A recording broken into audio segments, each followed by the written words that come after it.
New questions tonight about California National Guard troops and the president's plan to boost border security.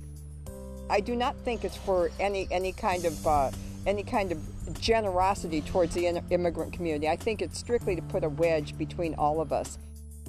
Taking a stand against California's sanctuary state law, the political leaders demanding support from San Diego County.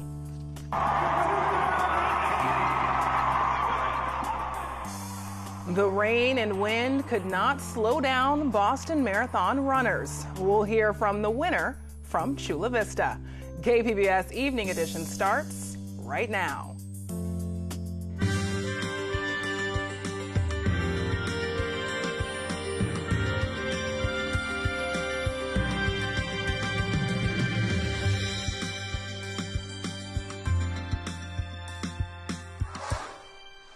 Good evening, and thanks for joining us. I'm Ebony Monet.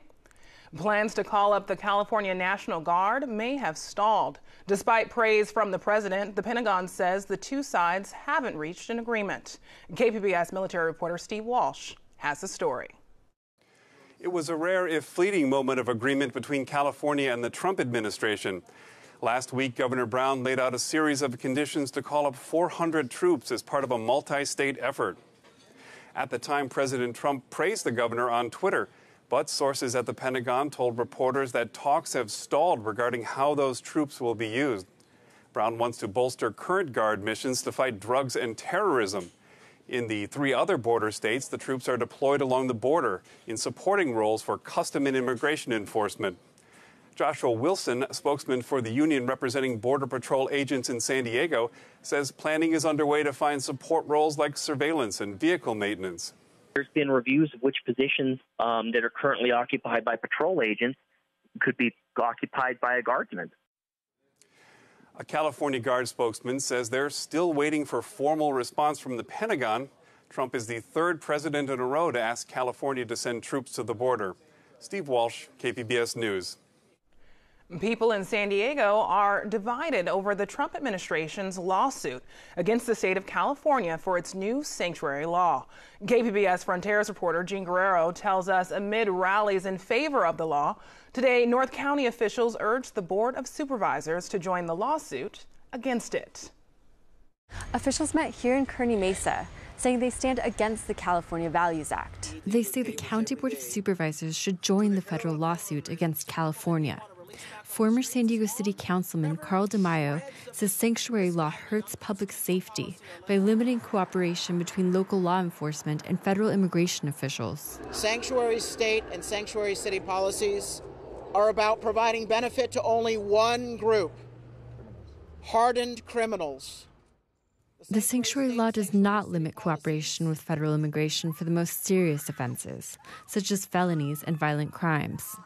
But Escondido Mayor Sam Abed says the sanctuary law has forced federal immigration officials out of the local jail, where they were working with police, and into the community. The 8 ICE agents are no longer cooperating with our police.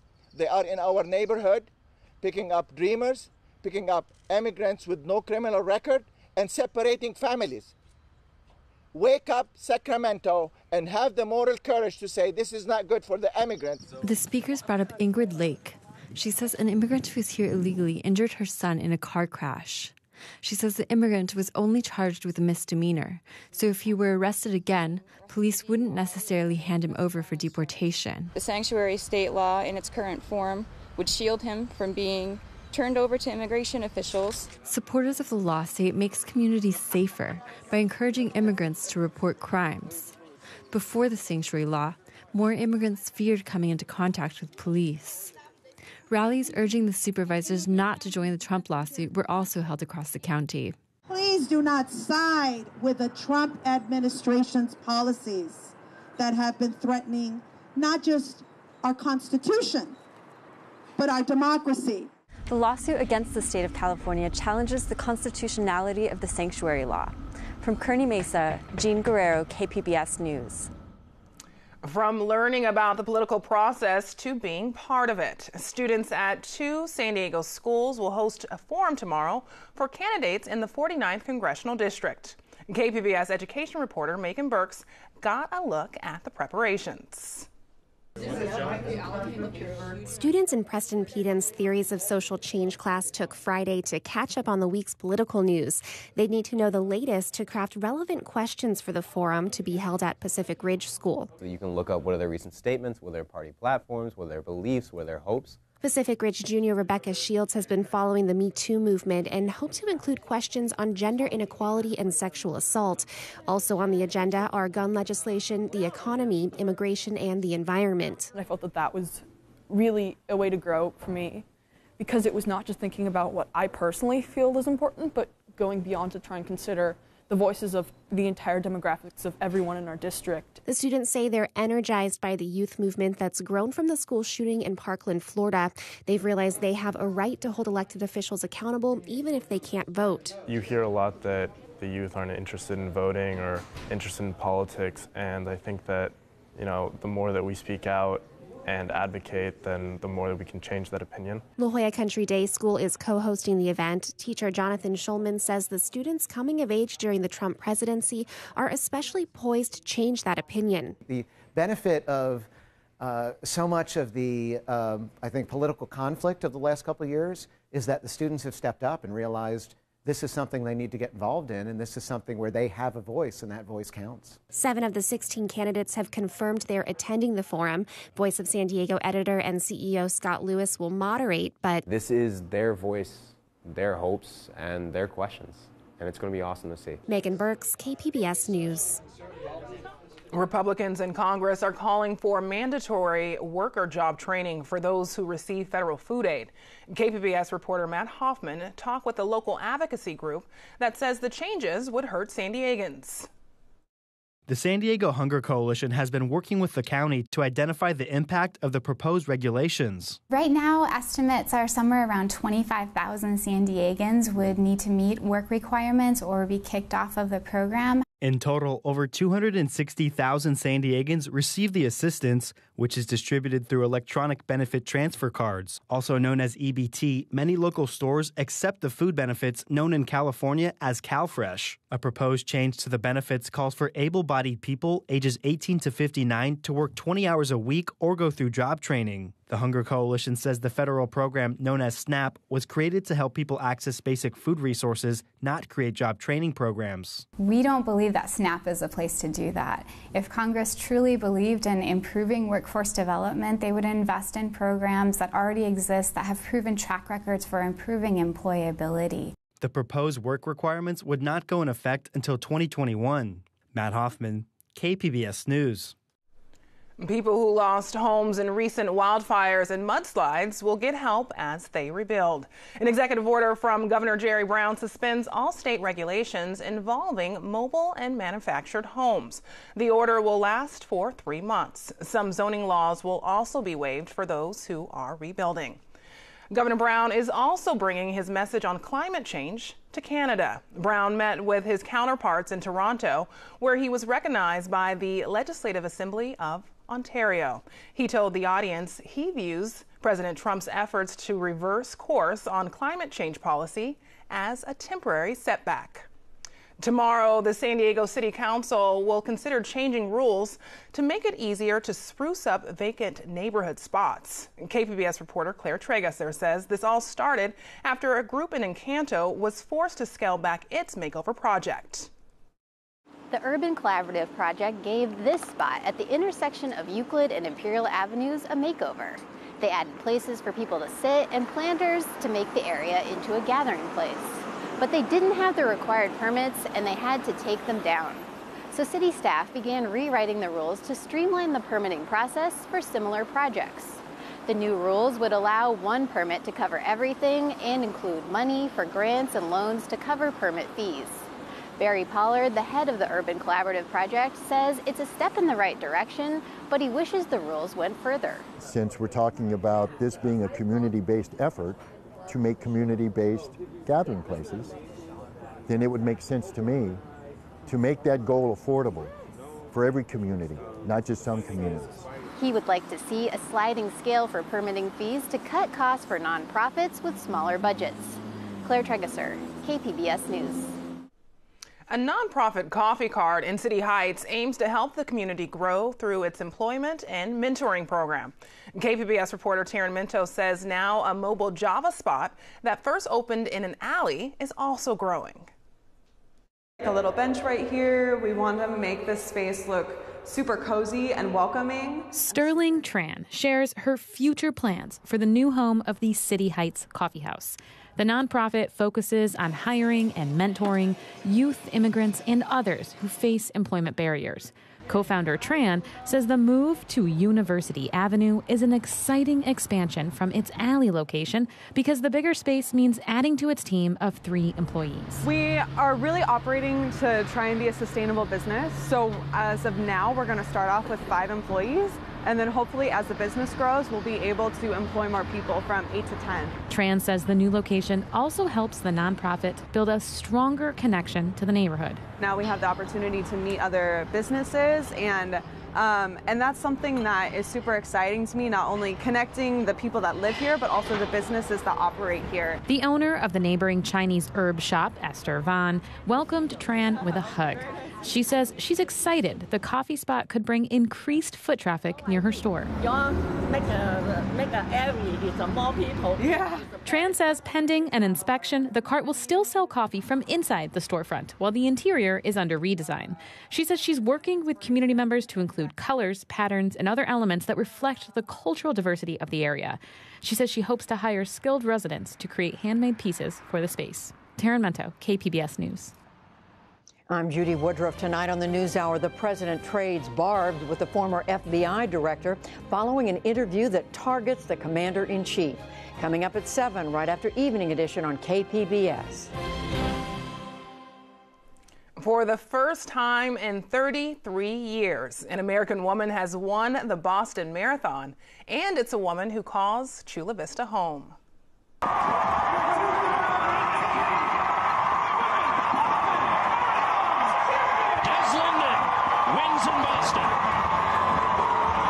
Des Linden crossed the finish line in just under 2 hours and 40 minutes. And the last time an American woman won the Boston Marathon was 1985. Linden came close a few years ago with a second-place finish in 2011. Okay, how does it feel to finally be in the winner's circle? I don't have the right words. I'm thrilled.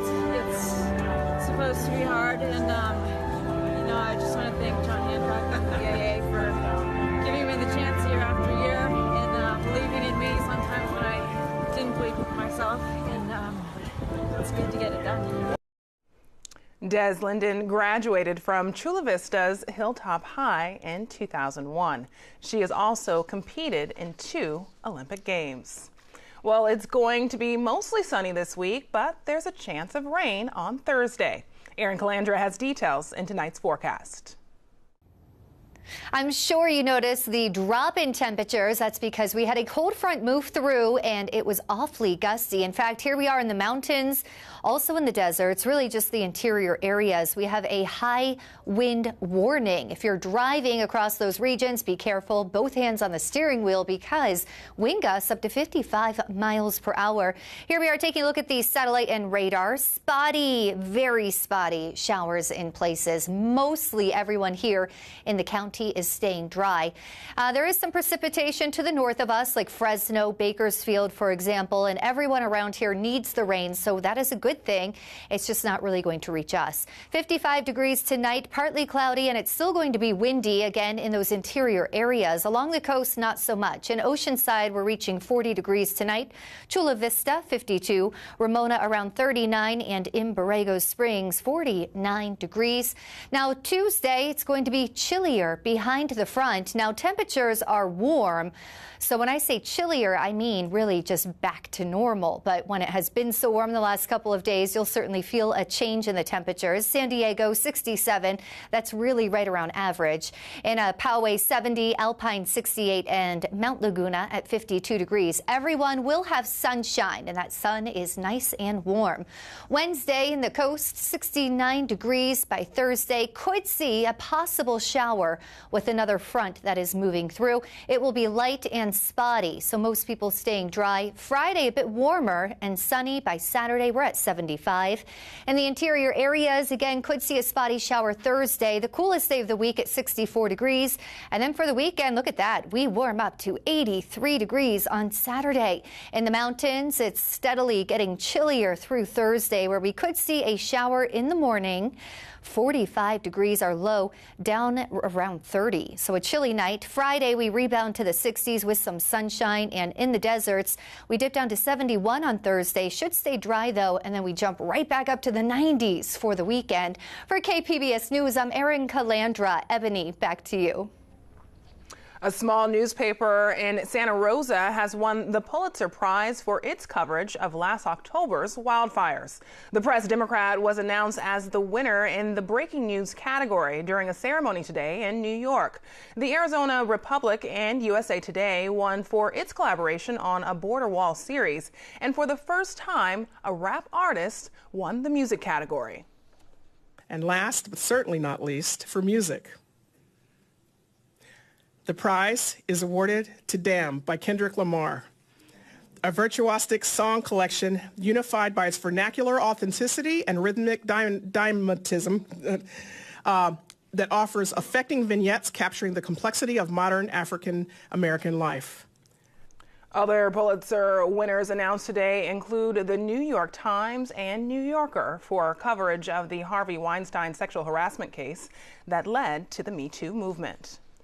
During the height of World War II, Japanese Americans endured tragic conditions while being forced by the U.S. government to live inside internment camps. While imprisoned, Japanese Americans utilized the power of art to survive. Here's a story from Houston Public Media on an exhibit that's showcasing this artwork. December 7, 1941, a date which will live in infamy. It's a part of American history that's a very dark chapter. During the war, 120,000 Japanese Americans were put into the camps, forcibly removed from their homes on the west coast of the United States, put into 10 different internment camps in the interior U.S.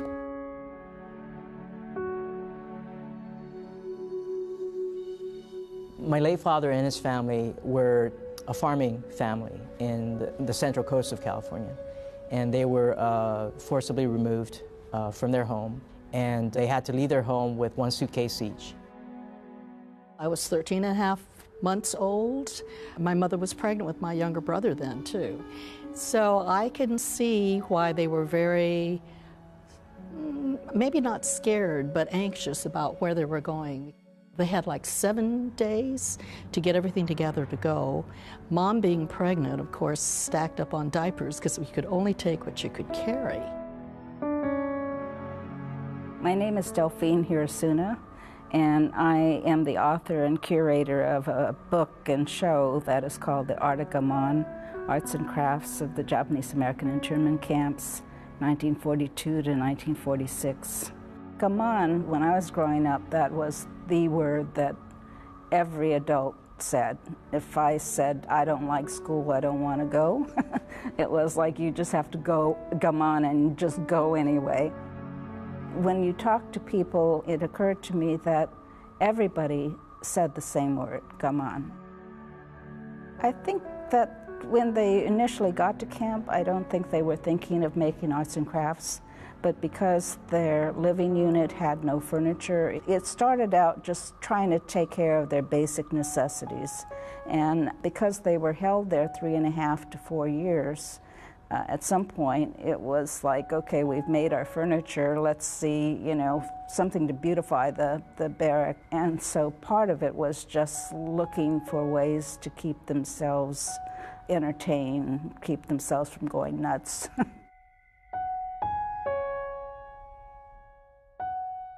What they will find are objects made from found material and scrap, so indigenous things. And it runs the gamut from paintings, mostly watercolor paintings, wood carvings. There are a couple of objects in this show that belong to my family. One is a carved elephant on a globe, and that was done by my grandfather in camp. And then another one is the 1,000-stitch sash. The sash that we have in the show belonged to my uncle. The most common objects that were made were little wooden bird pins and shell pins. When I started doing the book, I decided that I did not want to have an airplane made from a kit. So, my criteria was that it had to be something made from scrap or found materials. And that really defines the show, that people made these things from things they found. There's a cane here made out of cactus. There's a train made from tin cans and file cabinet parts and watch dials and things like that. They were really inventive in what they made. After the war, they didn't see what they made as art, and so they didn't value them as anything more than, as they say, busy work. It was busy work. What I want people to come to the show and realize that the people who were put in camps were individuals, were human beings who had a sensitivity, and to think about what they created and where their interests were. I think everyone has realized to brand your enemy by the way they look, the way they talk, and maybe the people that they associate with. And I will say for a fact that maybe not my generation, but the generation after is much more vocal about injustices and human rights and the mistakes that the government made and later admitted to. So I think that part is nice, and there's been a movement all over to let this not happen again. It's obviously a personal story because, my family went through that. But I hope that as many Houstonians and Texans could come and view the exhibit at the Holocaust Museum, because there's such a positive message. Out of the darkest chapters in parts of her life, something just wonderful and beautiful can be created.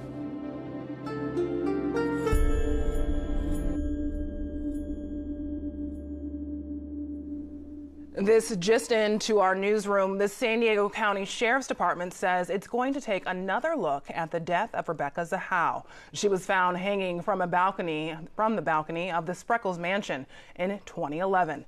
At the time, her death was ruled a suicide, but earlier this month, a civil jury held her boyfriend's brother responsible.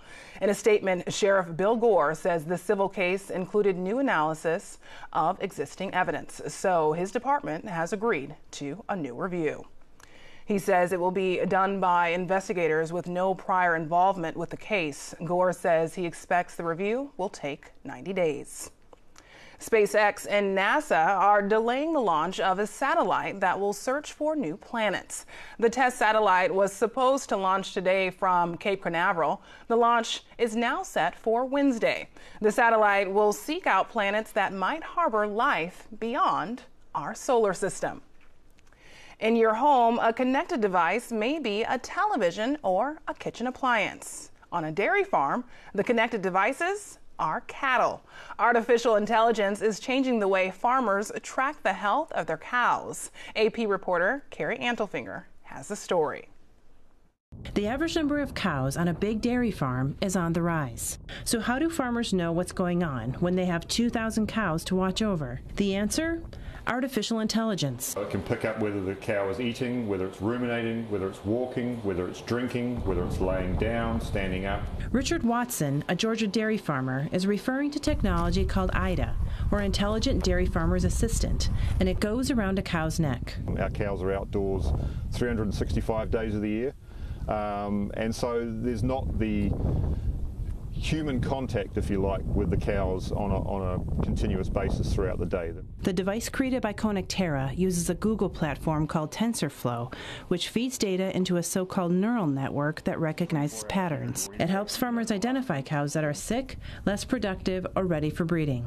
It's really exciting for us because we personally never would have thought to utilize this in the dairy industry, but Luckily, people like Connectera were able to use that open source machine learning frameworks. Seven Oaks Dairy in Waynesboro, Georgia, is one of the first to use the Connectera technology in the United States. A cow's health is important because farmers say a healthy cow produces more milk. Just a 10% or 5% increase or improvement in productivity means hundreds of thousands of dollars to us, aside from the fact that we just want happier, healthier, more welfare in our animals anyway. Another type of technology tells them when cows are about to give birth, allowing farmers to be present should there be complications. The moo-call calving sensor detects spinal contractions in the cow's tail. That if a cow is calving, it'll shoot us a text and we can, come out here and check on it. Mackinson Dairy Farm couples the technology with video cameras so they can see what's going on. But Mary Mackinson Faber says she doesn't see smart machines taking over. There's certain tasks that it can help with and it can assist us, but I don't think it'll ever replace the human. Technology to keep today's busy dairy farmer better connected to their cows. Carrie Antelfinger, Associated Press. You can find tonight's stories on our website, kpbs.org/evening edition. Thanks for joining us. Have a great night.